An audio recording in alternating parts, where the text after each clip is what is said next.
amplify your Christianity. No, yan po ang ating theme.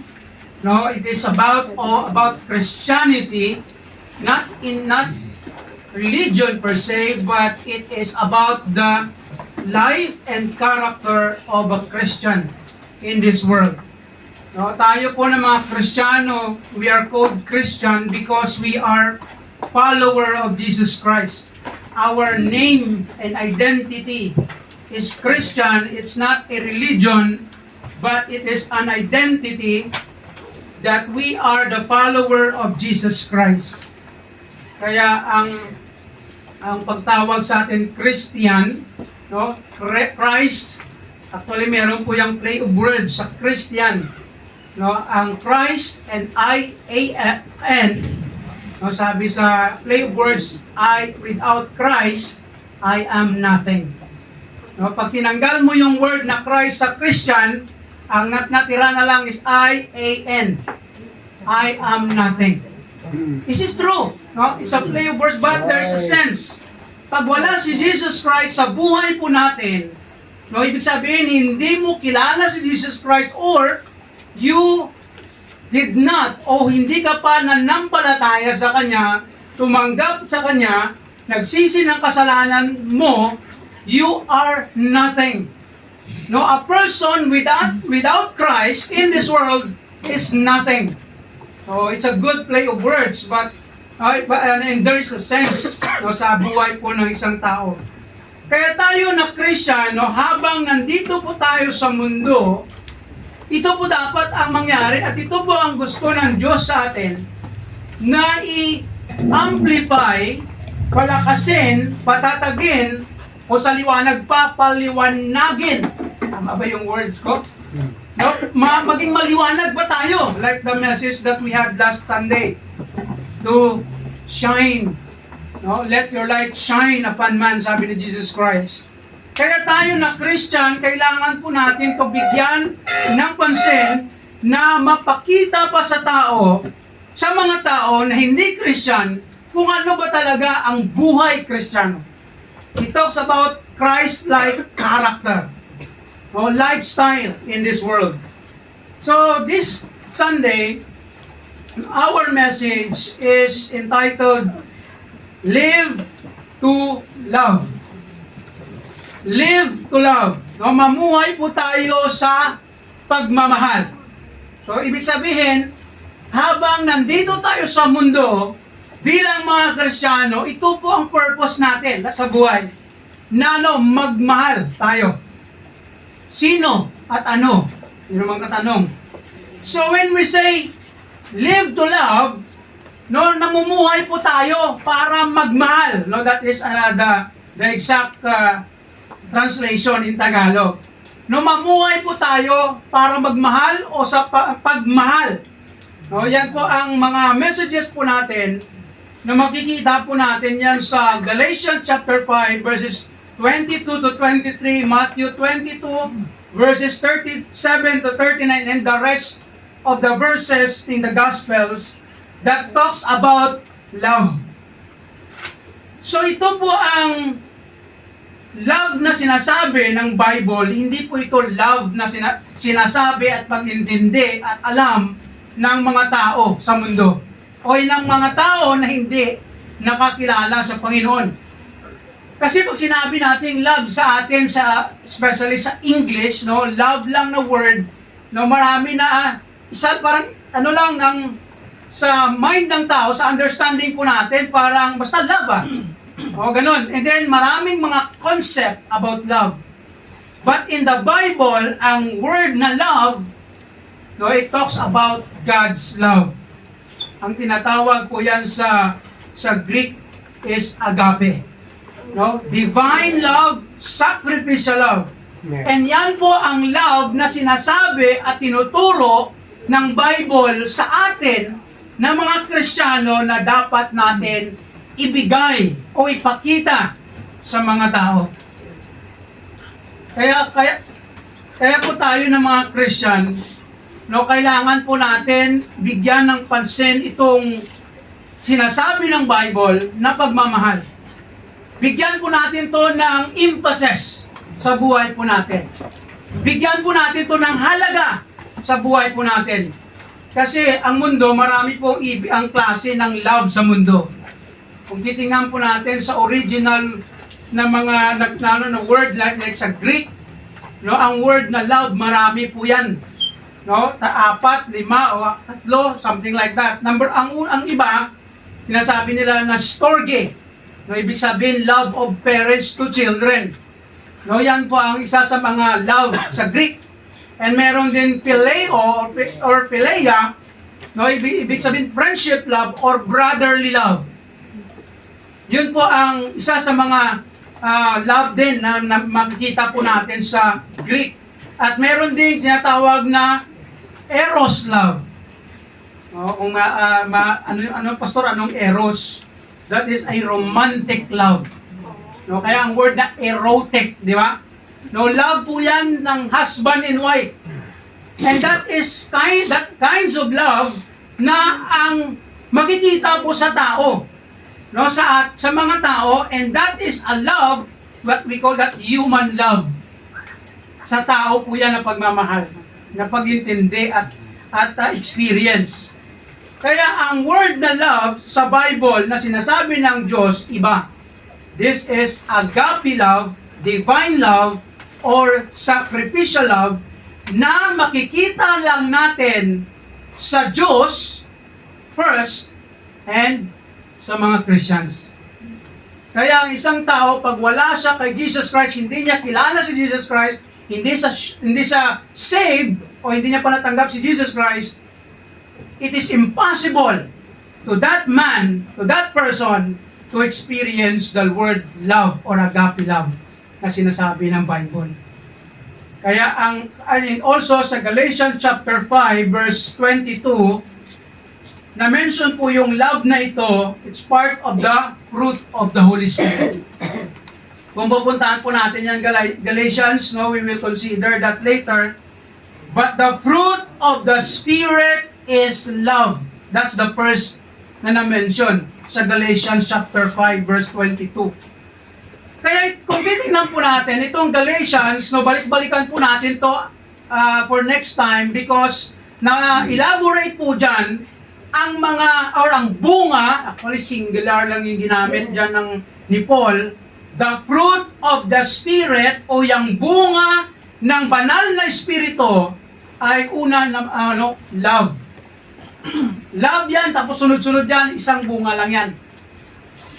Ang picture po ng bunga na sinasabi dyan is like a grape or a vine.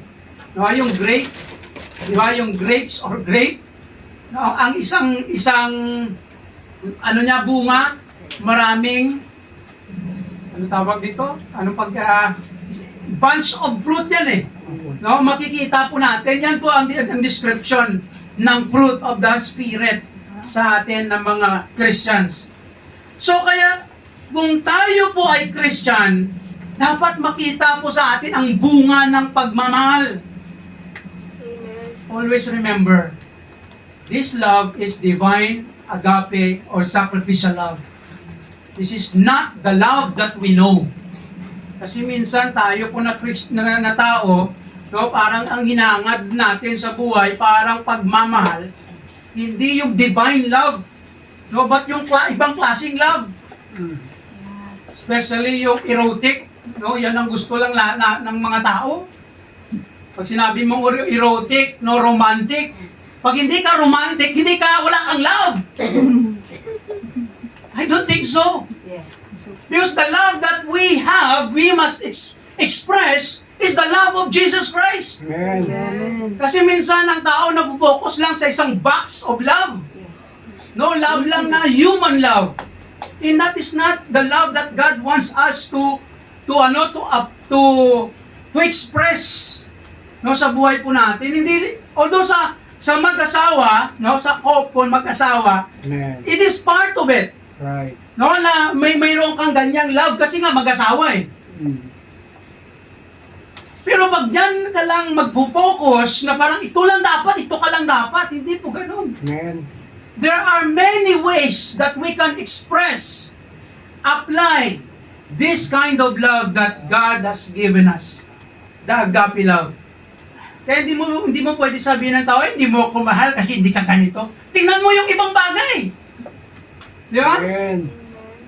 Kasi ang pagmamahal na sinasabi sa Bible, maraming paraan, maraming bagay na pwede mo siyang ma-express sa isang tao, sa tao.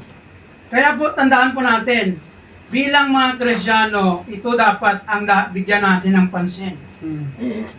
Kasi alam niyo po, tayo na tao, humanly speaking, we are prone to hate.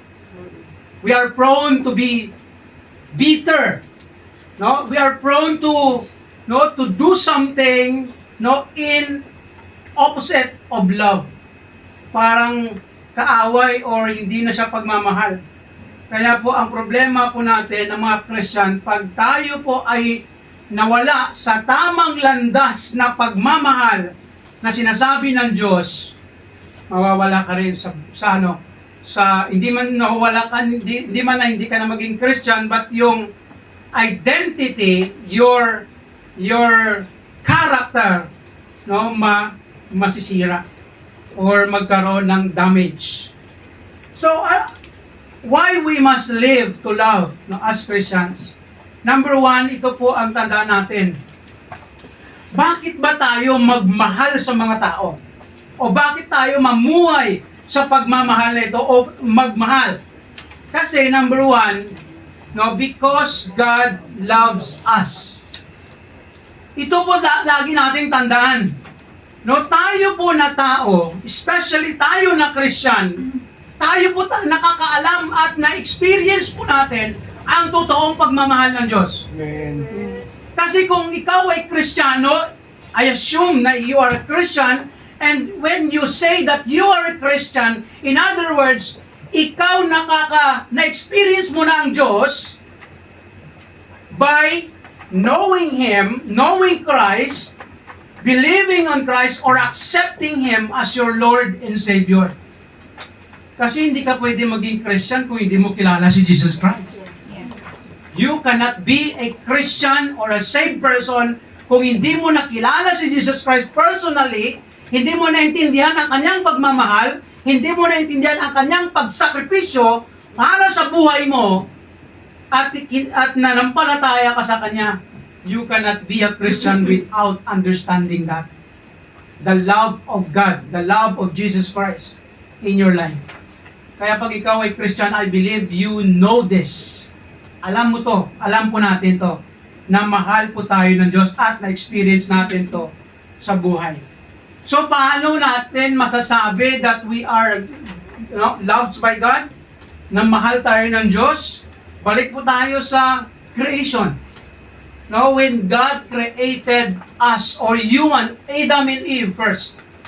When God created man, sabi sa verse 26, Genesis chapter 1 verse 26, sang nag-create siya ng tao, sabi ng Diyos, actually, and God said, let us make man in our image, after our likeness. Amen. Alam niyo po ang word na ito, na nagsabi ang Diyos sa Genesis, let us make man in our image. Kaya po, dito po natin hinahawakan ang turo natin na Trinity. Po sinabi mong Trinity, one God in three persons. One God in three persons. God the Father, God the Son, and God the Holy Spirit. Ito po yung basis din natin. Although hindi siya clear, kasi marami ding argument, pero isa to sa mga hinahawakan natin na ang Diyos natin, hindi tatlo, isa lang, pero tatlong persona. Amen. God the Father, God the Son, and God the Holy Spirit. Kaya when God created the universe, He specially or highlighted when He created human. Special po tayo sa Diyos. Kaya alam niyo po, of all the creations of God in Genesis, ang beginning of everything, tao lang po ang ginawa ng Diyos with His hand or effort na talagang nag-spend o nagbigay ang Diyos ng special treatment sa atin. Kasi ang the rest po na creation, no, by His word, let there be light, let there be, no, creation like living things na yung mga birds, no, fishes, animals, all of those creation of God, it is by His word. Except man. Except you and me. Pastor, ba, hindi man kami kasama tayo sa creation, bakit pati tayo? Of course. Alam niyo po, kahit hindi tayo kasama sa creation, no, ni Adam and Eve, still God created you. Paano? Through our parents. While we are in the womb of our parents, God is molding us. It is God who mold our body. It is God who protected us from the womb. Kaya buhay ka ngayon. Amen. Kasi kung walang Diyos, wala ka. Do you agree on that? Right. Wala tayo kung walang Diyos. He is the one who created us. Eh sabi mo, si nanay, si tatay gumawa sa akin. Hindi. Hindi. Ginamit lang sila. No, ang parents natin. But the primary and ultimately creator of us is God. And then we can see in this verse that God loves us because when God created human or man, He created in His own image. Ano po ang image na yan? Likeness. Hindi man tayo Diyos na maging katulad ng Diyos na Diyos, no? Kasi alam niyo sa basa theology, meron pong possible attributes or nature or character, no, ang Panginoon. Ibig sabihin po, hindi mapasa sa atin. No, for example, yung love, yung kindness, goodness, possible po yun na ma-experience o mabigay sa atin.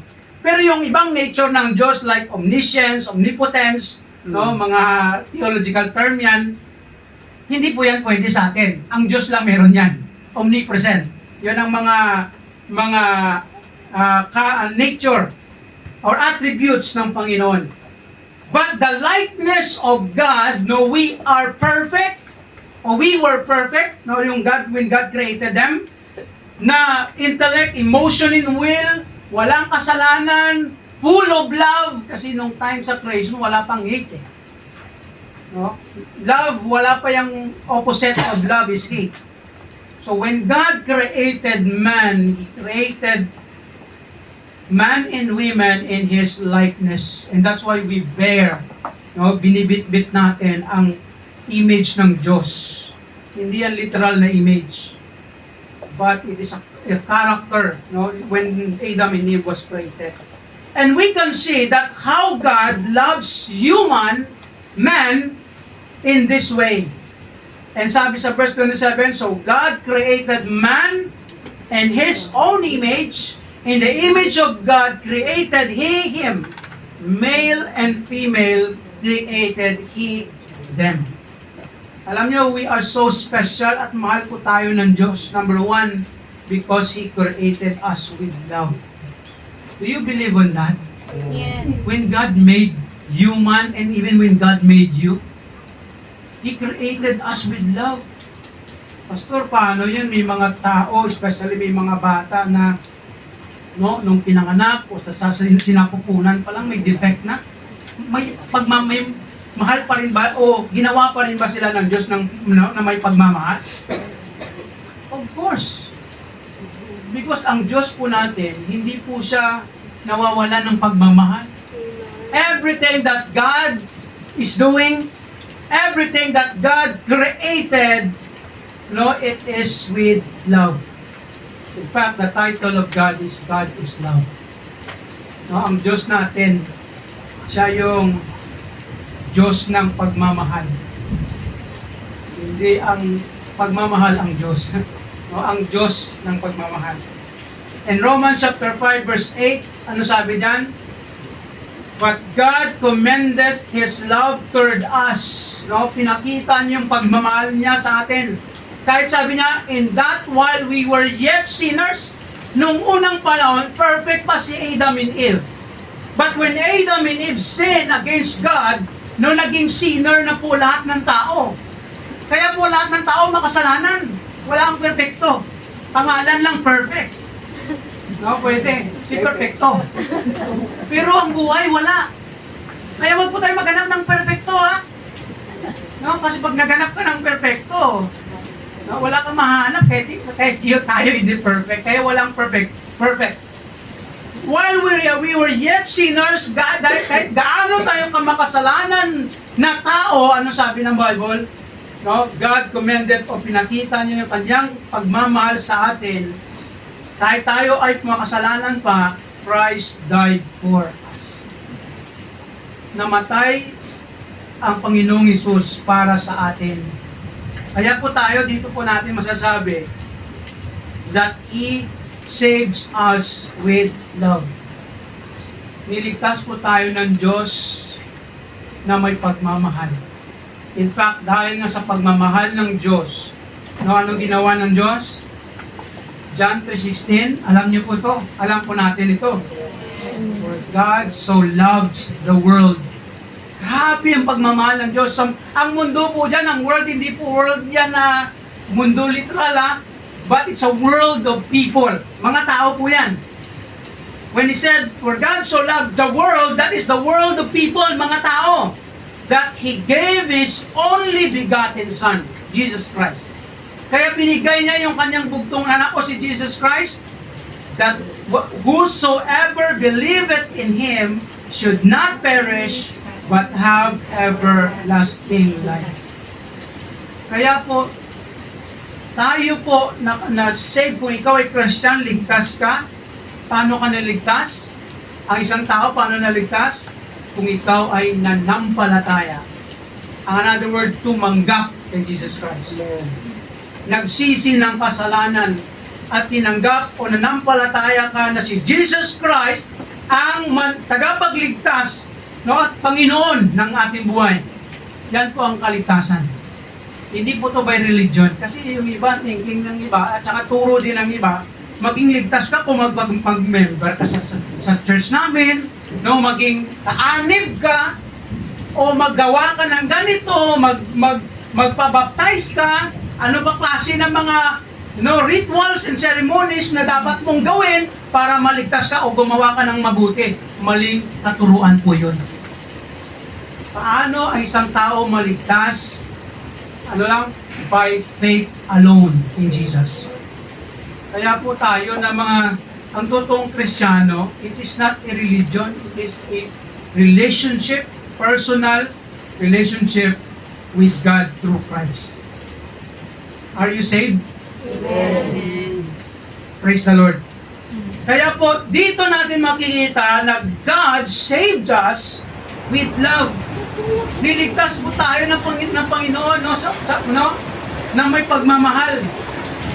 Kaya po namatay si Jesus Christ para sa atin dahil mahal po tayo ng Diyos. Minahal at mahal po tayo ng Diyos. Do you know that? Do you understand or experience the love of God in your life? Yes.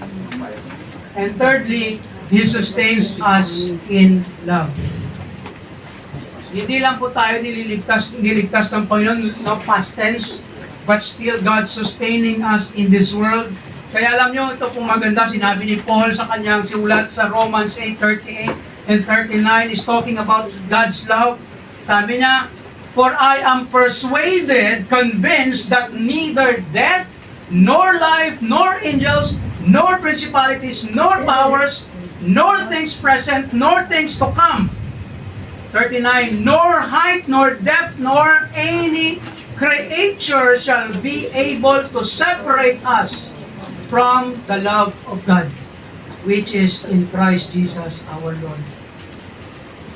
Kahit anong nangyayari sa mundo, sa buhay mo, ang pagmamahal ng Diyos, hindi po yan nawawala. Amen. Pastor, kahit na nagkakamali, yes, but we are not saying, okay lang pala, Pastor, magkamali, maggawa na ako ng mga mali. Of course, iba din yung pag ginawa po natin yan, no, na reason. Kung ikaw ay totoong Christian, may discipline. Kung hindi ka totoong Christian, bahala ka sa buhay mo. Baka hindi ka totoong Christian. Kasi pag totoo ka na Christian, you will know and understand how God loves you. kung gaano ka kapahal ng Diyos sa buhay mo. And sinusustain ka sa buhay natin dito. Dahil sa ano? Sa pagmamahal ng Diyos. The love of God toward us, no, is immeasurable, incomparable. Diba may mga, kaya, no, sa Psalms, no, he's talking about the love of God higher than the, may kanta yan, higher than the skies, deeper than the ocean, wider than the universe. Oh, oh, oh. May kanta yan eh. The love of Jesus. Ang pagmamahal ng Diyos, hindi po natin ma-measure. In other words, no, hindi yan na hindi maintindihan, ha? But it is eternal. But the love of God never stops sa buhay po natin. Kaya tayo dapat din mamuhay sa pagmamahal. Bakit, Pastor? Kasi tayo na tao. Hindi po tayo, tawag nito, kung sa term pa, hindi po tayo worthy na mahalin ng Diyos. Do you agree with that? Hindi po tayo worthy. Dahil po tayo makasalanan. Pastor, kahit Christian, yes, kahit Christian tayo, nagkakamali tayo. We're not worthy to be loved by God, but God still loves us. That is sacrificial love. Agape love. And that must be the love that we must give to other people. Kaya po sa Christian life, pag tayo po ay nawala sa landas o hindi na natin na-apply ang love na ito, walang magandang mangyayari sa buhay po natin. Kaya marami pong magulo na buhay na isang Kristiyano dahil sa nawawalan po tayo ng God's love. Hindi na po pagmamahal ng Diyos ang napapakita natin. And then take note of this. God loves us first, unconditionally. Despite of our sinfulness, He never stopped loving us. Ang Diyos po natin, kahit tayo makasalanan, katulad sinabi kanina ng verse, hindi po siya nagtumigil sa pagmamahal sa atin. Therefore, we must appreciate this love by loving Him and others. Paano po natin mahalin ang ibang tao? Balik po tayo sa pagmamahal ng Diyos. Kaya alam niyo po, minsan wala pong rason o hindi po rason na dahil sobrang dami ng kasalanan ni Pastor, hindi ko na siya mahal. Hindi po yan totoong love. Amen. It is not God's love. It's human love. Selfish love. Or we can say sinful love. Kasi pag tayo po ay lumayo sa pagmamahal ng Diyos, ibig sabihin nagkakamali at nagkakasala po tayo dyan bilang mga Kristiyano. And secondly, because God lives in us. Hindi lang po tayo dahil mahal tayo ng Diyos, ginagawa niya ito para sa atin. But another truth that we need to understand and be reminded of, because God lives in us. Anong ibig sabihin? Ang Diyos ay nananahan. Tama ba yung Tagalog ko? Tama? Nananahan sa atin, tumitira sa atin. Paano po natin masasabi yan, Pastor? How can we know that na hindi mo natin nakikita ang Diyos? Diba? Si Jesus Christ especially, andun na sa heaven eh. He was ascended to heaven. Paano po natin masasabi yan? Of course, we can say that according to this verse, or through this verse, John 14:6. Ano sabi ni Jesus Christ dito? And I will pray the Father, and He shall give you another comforter. He's talking about the Holy Spirit, that He may abide with you forever. And then verse 17, even the Spirit of truth, whom the world cannot receive, that people who are not believing in Jesus cannot receive, because it said Him not. Hindi nila nakikita, hindi nila alam, neither knoweth Him, but you or ye know Him. He's talking to His disciples. For He dwelleth with you and shall be in you. Hindi po na alam ng tao, especially mga tao hindi Kristiyano, hindi po nila naintindihan. Anong Holy Spirit ka dyan? Holy Spirit siguro. No? Hindi po nila alam yun. But if you are a Christian, you will know it. Sabi ni Jesus Christ, you know it. And He shall be with you or in you. Bakit po natin nasasabi yan? That is what Jesus Christ promised and it is true. In other words, God lives in us through His Holy Spirit. Dahil po sa Kanyang banal na Espiritu. Naniniwala po ba kayo sa Holy Spirit? Do you believe in the Holy Spirit? Do you experience the Holy Spirit? That's another question. Alam niyo po, if you are a true Christian, malalaman mo yan eh. No, na ang Holy Spirit ano sa'yo, nagiging konsyensya. I mean, iba na yung conscience. No? Siya yung nagko-convict. Kaya sabi din sa Romans 8 verse 9, tingnan po natin ito, sabi dito ni Paul, but ye are not in the flesh, but in the Spirit. You are in the Spirit of God. If so be that the Spirit of God dwell in you, kaya po lahat po tayo ng mga na Kristiyano, may Holy Spirit po tayo sa puso natin. And sabi niya dito, now if any man have not the Spirit of Christ, he is none of his. Kaya ang mga tao na walang Holy Spirit ng Diyos, hindi po sila Christian. On the other hand, ang mga hindi Christian, walang Holy Spirit. Pag ikaw ay totoong Christian, may Holy Spirit ka at alam at may experience mo yan.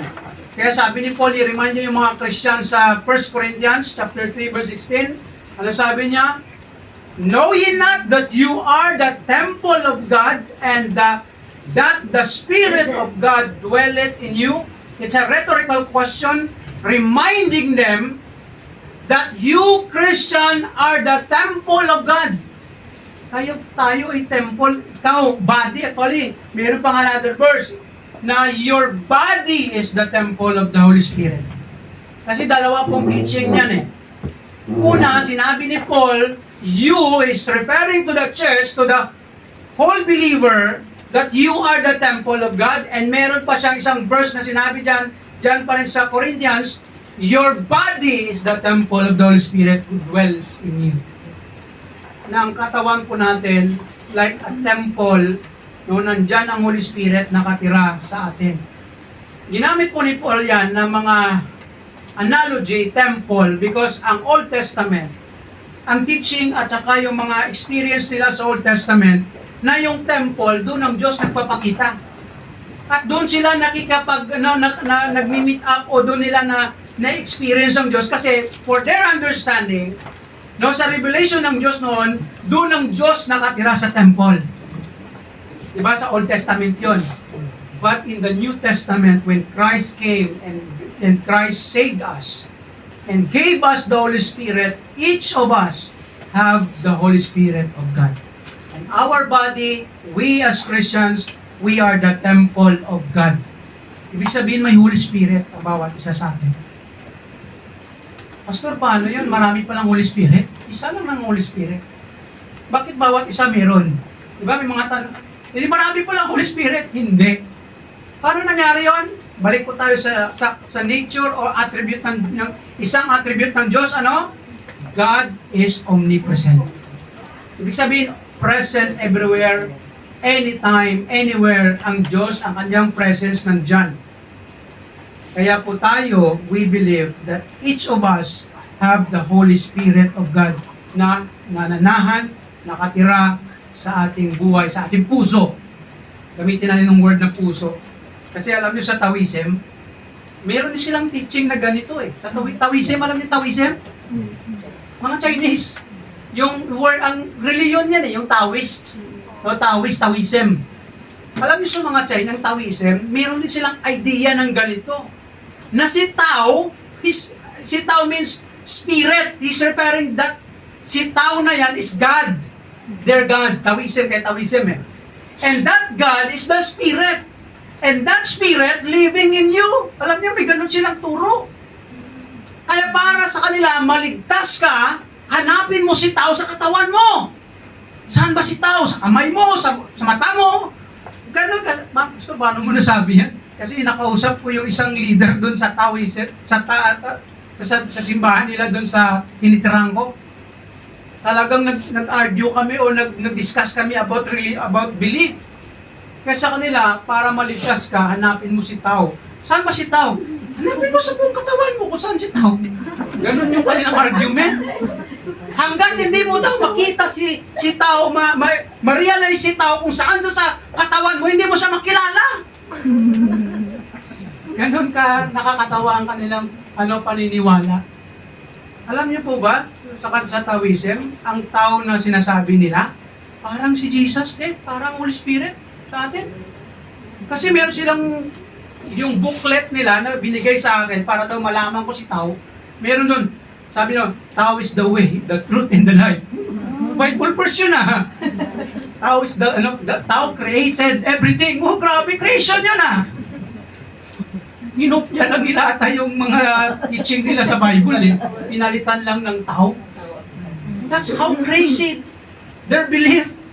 You know what? Parang kaya makikita po natin na tayo po na Christian, we are in the right track. Our faith, our belief, our salvation is true. Because other religions, kinukopya-kopya lang nila ang mga principles and truths from the Bible. Pero, nag-twist lang ang truth. Kaya po tayo, this is our foundation that the Holy Spirit is in us. And that Holy Spirit is our guide. Siya po nagko-convict po sa atin. Hindi ko tanalaga yung verse dito. That His ministry is to convict us and lead us to the right way of life. Kaya pag ikaw ay totoong Kristiyano, pag nagkasala ka, guilty. Nagkakaroon ka ng guilt. Nakukonvict ka. Na meron kang sense na, Lord, mali yun At saka mawawalan ka ng joy. Kaya di ba sabi nga ni Paul sa Ephesians chapter 4 verse 30, grieve not the Holy Spirit of God. Huwag niyong saktan o payakin ang Holy Spirit na nandyan sa inyo by sinning or doing sin. And secondly, by His Holy Scripture. How God lives in us? By His Holy Scripture. I use this word. Kaya sabi sa John 8:31, sabi ni Jesus Christ. If you remember John chapter 1 verse 1, in the beginning was the Word, and the Word was with God, and the Word, si Jesus Christ yun, is God. The Word, si Jesus. And Jesus Christ is called the living Word. Si Jesus Christ. And the Scripture we have is called the written Word. Ibig sabihin, si Jesus and the Scripture is the same. Kaya He said in verse chapter 8 verse 31, then said Jesus to those Jews which believe on Him, yung nanampalataya sa Kanya, if ye continue in my word, and then are ye my disciples indeed. Kaya si Jesus and His word is one. Kung ikaw ay nagpapatuloy, ginagawa natin, nagme-meditate tayo, another understanding, kinakain natin yung salita ni Jesus Christ, we are His disciples, and that word, that is our life, and it is the way God expresses His presence. In fact, ang Holy Spirit and God's words nag-work together. Kaya minsan, hindi po natin ma-experience yung Holy Spirit kasi wala po tayong time sa salita ng Diyos. Hindi na po natin yon. Because ginagamit din ng Holy Spirit ang Word of God para ma-convict tayo, para ma-realize natin na tayo ay nagkamali o nasa mali na buhay. Kaya po maraming claim to be Christians parang insensitive, walang pakialam, hindi nila nakikita ang kanilang sarili dahil wala po sila sa salita ng Diyos. o nakulangan o wala na silang time. Kaya sabi ni Jesus Christ sa verse 7, if ye abide in me, he's talking about vine and branches, yung pag-remain sa Kanya, pagpatuloy sa Kanya, ye abide in me, my words abide in you, ye shall ask whatever what ye will, about prayer ito, and it shall be done unto you. He's referring to the relationship of Him, with Him and His Word, my words. And Jesus Christ is telling of His words means kung anong sinasabi niya, anong tinuturo niya, that is His. Kaya po we can say that God lives in us through His Holy Spirit or by His Holy Spirit. Kaya also sabi ni Paul in 2 Timothy 3:16, we know this, all Scripture is given by inspiration of God. Technically, ang Scripture na sinabi ni Paul dito, Old Testamento lang. No, technically. But generally, no, in the Old Testament, in the New Testament, na-consider po natin ito in our time that we have this Scripture, the Bible. 66 books.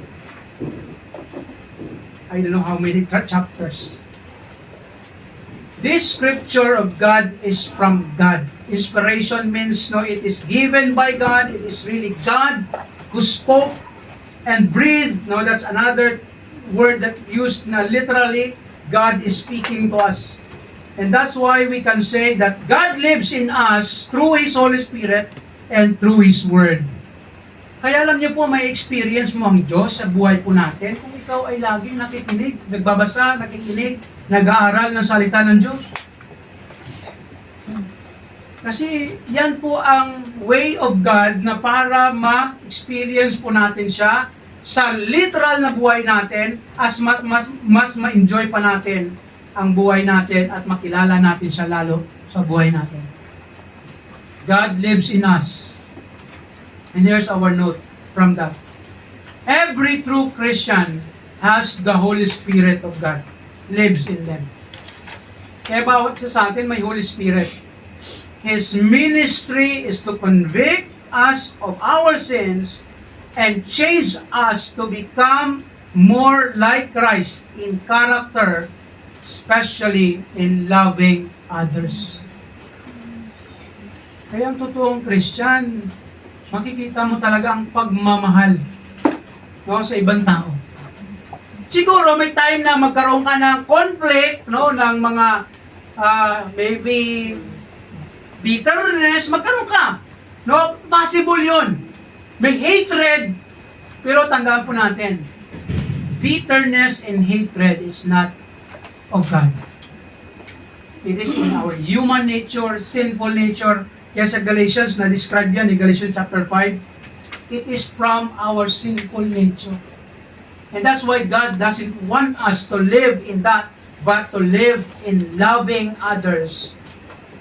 And that is, we will consider in the next part. Because, thirdly, because God commanded us to love. Bakit ba tayo mamumuhay sa pagmamahal na ito? To love people, to love God, because it is commanded by God. Na dapat natin mahalin. Number 1, whom to love? Number 1, Jesus said unto him, nagtatanong sa kanya about the law, thou shalt love the Lord thy God with all thy heart, and with all thy soul, and with all thy mind. And this is the first and great commandment. Ito po ang summary of the law ng Diyos, sa Ten Commandments especially. Una, ang pagmamahal sa Diyos, dapat ma-emphasize yan sa isang tao, isang Christian. Dahil tayo ay inutusan na mahalin ng Diyos sa buhay po natin, and una, minahal tayo ng Diyos. Kaya sabi ni John, you love because God loves us first. Dahil minahal tayo ng una ng Diyos, kaya tayo may pagmamahal at tayo ay magmahal. unahin natin lagi ang Diyos sa buhay natin. God first. Kaya sabi, di ba? Love the Lord your God with all your heart. Buong pagmamahal. With all your heart. Sa puso natin, with all your soul, and with all your mind and strength. Ano pong ibig sabihin yan? Ano ang pagmamahal po natin sa Diyos? Dapat buo. Hindi, binibigay natin lahat. Wala tayong may iniiwan sa sarili natin. That we prioritize God sa buhay po natin. Lagi ang Diyos. Kaya alam niyo po, every problem that we have in this world, unahin natin ang Diyos. Do you believe in that? Yes. Whatever kinds of problem. Financial, physical, emotional, mental, kung may tiriring na dyan. No, kung namang mga nagbabother sa buhay mo, sa isip mo, lahat-lahat, unahin ng Diyos. Kaya minsan, pag nagkamali po tayo o merong problema, unahin lagi ang Diyos, especially pag yung hindi natin may iwasan. Minsan yung away, conflict, no? Yes. Mga hurtful experience with others, unahin ng Diyos. Ano ba sinabi ng Diyos? Sinaktan niya ako. Ano ba sinabi ng Diyos? Love. Forgive. Right? Seek ye first. Kaya yun po ang ibig sabihin ng Bible eh. Although sabi sa Matthew 6:33, he's referring to the financial provision o mga provision ng Diyos, no, in this context. But still, the principle of seeking God first, always ask God or prioritize God sa buhay po natin. Kaya sabi niyo sa Matthew 6:33, seek ye first the kingdom of God. Unahin natin ang kanyang kaharian and His righteousness, and all these things shall be added unto you. It's about provision. Promise of provision. But the principle that is still the same. Seek first God. Love God first. Alam niyo po, pag mahal natin ang Diyos, una sa buhay natin, inuuna natin siya, everything will follow. Tama? Everything will flow. Ano na yan eh, sunod-sunod na yan eh. Kaya pag mahal mo ang Diyos, marunong, mahalin mo rin yun, mamahal mo. Tawag ba ito? Bakit nabubulol na ako eh. Matuto ka rin magmahal sa iba. Matuto ka magpatawad, matuto ka magkalimot, magkaroon ng amnesia. Oo, patay malisya. Patay malisya, parang hindi maganda yun, ano? No? Patay malisya, parang negative yun. Amnesia lang siguro pwede. Ibig sabihin, marunong kang, ayaw mo na, patawarin mo na, kalimutan na natin yun. Di ba? That's love. Kaya forgive And forget. and forget. Forgive and remember. Hindi ba yun? Mahirap tayo, no? Forgive and forget. No, pag hindi ka pag naalala mo, forget ulit. Diba? Ano ka sabi ni Peter kay Jesus? Lord, how many times we forgive those who sins against us? Sabi ni Christ, 70 times 7. 490, Lord. Hindi po ganun. Unlimited. Limitless.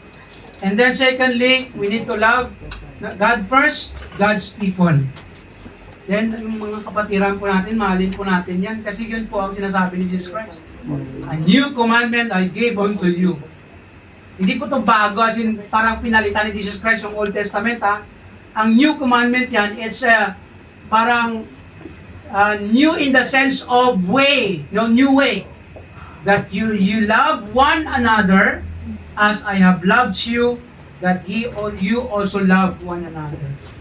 He's talking about His disciples. He's talking to them who are following Him. Ibig sabihin, mga believers. Tayo na Christian, we need to love one another. Paano, Pastor, masasabi na love mo siya? Ginagawa mo yung mabuti para sa Kanya. Di ba? Kung may kamalian man, sige lang, iintindihan natin at saka ayusin natin. Kung anong mga bagay na medyo nagkaroon ng problema, conflict. Yan po ang magmamahal. Ayoko na. Hindi. You stop loving God. O stop loving people. Kasi po tayo na Christian, prone tayo sa pag-give up. Humanly speaking, we quit, we walk out, no? Awol. O sa military pa. No? Absent without leave. No? Yun ang mga nature po ng isang tao. And that is not from God. It's our flesh or human nature. In God, He wants us to love one another, to forgive one another, be kind and compassionate to one another. Ephesians chapter 4, verse 32. Forgive one another as Christ forgive you. And then sabi ni Jesus Christ again in verse 35, chapter 13, John, by this shall all men know that you are my disciples if you have loved one another. Kung nagmamahalan kayo, dyan ang ebidensya na ikaw ay follower of Jesus Christ. Kung marunong ka magmahal sa iba, sa mga tao, especially kapatiran. In-emphasize to ni Jesus Christ sa kanyang mga disciples at saka sa atin. Because ito po yung pinaka-ultimate identity and evidence of our Christianity. This is my commandment that you love one another as I have loved you. Kaya ang love natin na ito dapat, love din ito, sabi ni Jesus Christ, as I have loved you. Kaya katulad ko sa pagmamahal ni Jesus Christ sa atin. Ano po pagmamahal ng Diyos? Divine. Unlimited. No? Actually, sa 1 Corinthians, hindi ko nalagay dito, never fails. Kahit gaano siya, ano man nagawa niya sa akin, mahal ko pa rin siya. Can you say that? Amen. Masasabi mo ba yan sa mga tao na alam mo parang, tingnan mo nga, parang mahalin yan. Masasabi mo pa rin ba yan? Masasabi mo ba yan? It's hard, humanly speaking. But it is possible in God. Because in God, nothing is impossible. Yes. We can love others. Amen. Especially mga unloving or maybe people who are, difficult people, another word. And finally, general people, I'm talking about non-Christians. Kaya po sabi ni, balik tayo sa Matthew 22 verse 39, ang summary of the commandments. The second is like unto it, thou shalt love thy neighbor as thyself. And the neighbor there is not about neighbor literally ng kapitbahay, but it is a person, human na tao. Anyone na kilala mo, na sa kasalubong mo, mahalin natin yan. That is neighbor. Every person in this world is our neighbor. Ang mahirap yun kasi neighbor mo, kaaway mo eh. Di ba? Roommate pa. O ano pang klase mga. Mahirap yun. Kaya minsan pag ganon, especially tayo na Christian, nagkakaroon tayo ng ganyan. Kaya po it's our responsibility to love. Kahit hindi ka ginagawa ng mabuti, sabi ng Diyos, love your enemy. Enemy, ibig sabihin yung enemy, yung mga taong ginagawa ka ng mali, inusgahan ka, sinasabihan ka ng kung ano-ano, wala ano ba? Di ba? Kung ano-ano na lang na hindi mo maintindihan. Sabi ng Bible, mahalin pa rin. Love them. Kaya po as Christians, we need to give emphasis, highlight, or we need to lighten up. O kailangan po natin na ipakita po natin to sa mga tao bilang Kristiyano, because this is the way we amplify our Christianity. Live love. Let's go to our note. In Christianity, there should not be room for bitterness and hatred toward others. Because the only option that God has given us is to love one another as Christian and even the non-Christians. Therefore, make it sure that there is no bitterness or hatred in your heart toward others, other people. Is there any bitterness and hatred in your heart now? Kaya po sa Christian, hindi po tayo maging masaya sa buhay kung bitter pa rin po tayo. Totoo, tama po ba? Ang taong bitter, bitter sa mga pangyayari, bitter sa mga paligid nila, no, bitter sa mga tao, katabi mo, baka bitter ka dyan. Hindi ba kayo bitter? Alam niyo, hindi po masaya ang tao na ganyan. No? Malungkot. No? Parang problemado araw-araw kasi bitter eh. Kaya as Christians, we need to understand this. Let us live in this kind of love. How is your love to God as Christians? Kamusta ang pagmamahal mo sa Diyos? Mahal mo ba ang Diyos? Buhay mo? Secondly, how is your love toward your brethren? Kamusta ang pagmamahal mo sa mga kapatiran natin? Sa mga umalis at sa mga umalis rin. Sa mga nag-walk out na. Alam niyo, check yung iba. Alam niyo, given a reality sa Christian life, minsan nagkakaroon ng away, no? No, churches nag-divide, no? Some nag-walk out. Mahalin pa rin natin sila. Bahala na kung bitter man sila, sige lang, let's keep loving them and welcome them. No, kung may mga bumalik o babalik man, yung iba, wala na talaga, no? Sumakabilang buhay pa pala. No? Nasa sumakabilang pagpamumuhay na. No? So, the Bible says, no, mahalin pa rin natin sila. Love our, kasi Christian din yan eh. No, kung Christian man, kahit hindi Christian, do people see God's love in you and through you? Nakikita ba ng mga tao sa paligid mo ang pagmamahal mo sa Diyos? O baka nakikita nila ang buhay mo na parang questionable. As Christians, we need to highlight the love of Christ, the love of God sa buhay po natin by loving others as well. Always follow what God says in His Word. May God bless His word.